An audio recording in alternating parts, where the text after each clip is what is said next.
everyone, and happy full moon in Taurus. In today's video, I'm going to be showing you guys my full moon ritual, which is the same thing as my full moon routine. And depending where you are in the world, tomorrow's actually the full moon in Taurus, November 12th. Today is Monday and it's an upload day, and I want to have this video up for you guys so that you guys can follow the same steps and tips of what I normally do during a full moon. Now, normally I go by the characteristics of each moon cycle, and it is a Taurus full moon, and a Taurus, their characteristics, they're very determined, ambitious, they have a lot of self-discipline. In my opinion, I think all the Tauruses that I know, they're very self-disciplined, and they're really good at saving money. Out of the whole zodiac, they are one of the hardest workers. They will just work and work and work and work to support their family, to support themselves, and to support them in their dreams and their goals. The characteristics usually out of the zodiac, I will choose one characteristic. I'm going to be choosing self-discipline. With that, looking at self-discipline, I am focusing on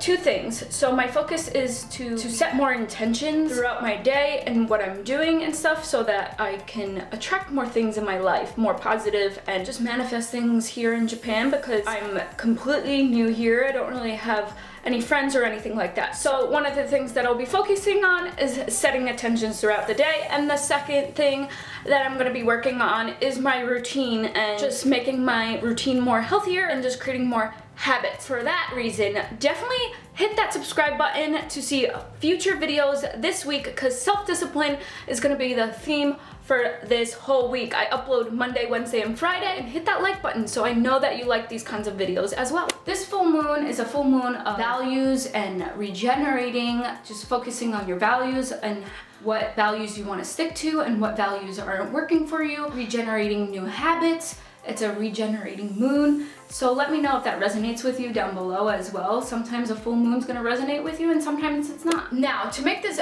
a little bit easier for people who are new to making a full moon ritual, I'm gonna give you 6 tips, and these 6 tips are also correlate to my video that I'm gonna link right here, and it's my 7 tips on how to create a meditation space. And I know that's completely separate from a full moon ritual, but the 6 tips that I'm gonna be sharing with you guys is exactly what I talk about in this video, and it goes more in detail of different options that you could do. And the 6 tips I'm gonna give you is the 6 senses. We have hearing, we have taste, we have listening, we have observing, we have smelling, and we also have intuition. With each of these 6 senses, throughout this video, you're gonna see that I touch base on all of them. And the first sense that I like to do is smell and taste. For the sense taste, we're going to be making a maca moon milk. I like to stimulate all my senses while I'm doing my full moon ritual to just get me more the present moment. So we're going to make this maca moon milk, so let's go make this maca moon milk recipe, and it is also vegan friendly. For this full moon in Taurus, we're going to be making a maca moon milk,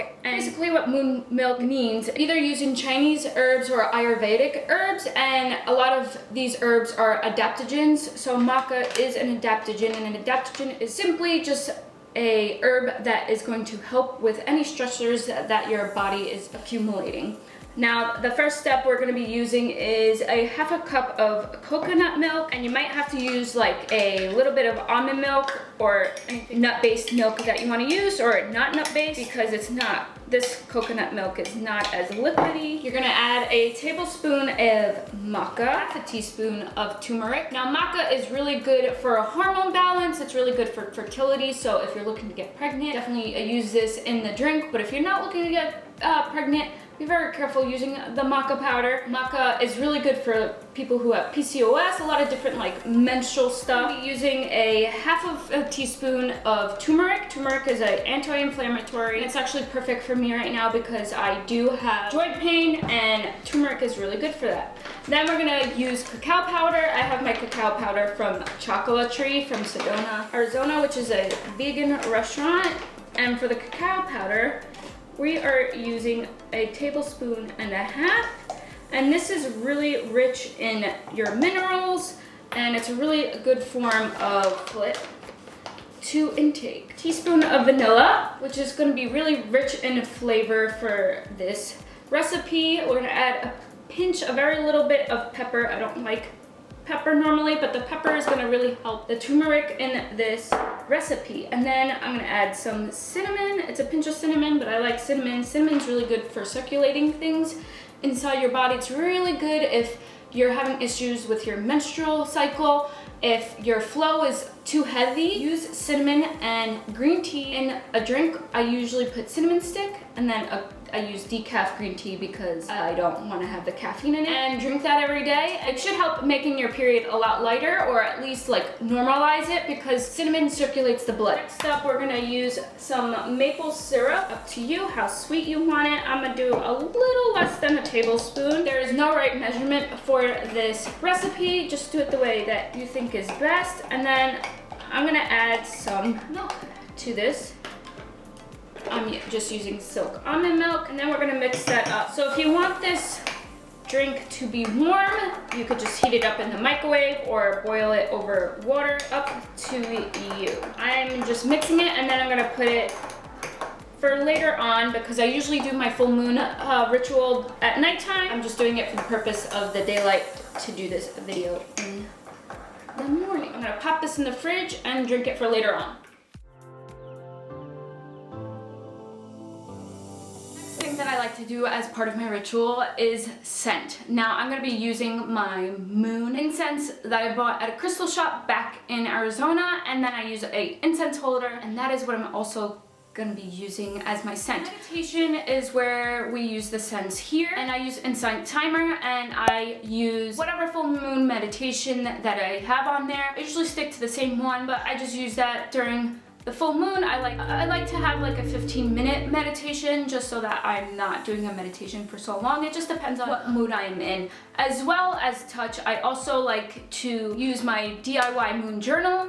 I have a video, and I will link it up here, on how to make your own DIY moon journal. I love using that, and I'll show you in detail how I use my DIY moon journal. If you want to also watch my other full moon ritual video, I'll also link that here so that you can watch it and how I use the full moon journal during a full moon. The newest thing I have been doing is using my Moonology cards, and what I do, I take 2 cards out of the spread. I just use my intuition sense, and using your intuition is just following your gut. If you don't really know how to do that, slowly try to, you just kind of just go with the flow with your intuition and what you think you need. For example, the moon maca milk, I just kept thinking about maca, and that's how I know like my intuition is kicking in, my higher self is kicking in. My higher self is telling me that I need to use maca. Higher self is telling me that my body needs maca for whatever reason it is. So that's why I got inspired to make a maca moon milk. For my Moonology deck, I pick 2 cards out of the spread, and I usually just shuffle them. I'll pick a card for a present and a future card. As well, I will write 3 to 5 things of what I'm grateful for that full moon. There is no specific order to do a full moon ritual. I just go with the flow. Use your intuition. What do you feel is best? And that is kind of how you will tap into your intuition, is just going the flow and trusting yourself.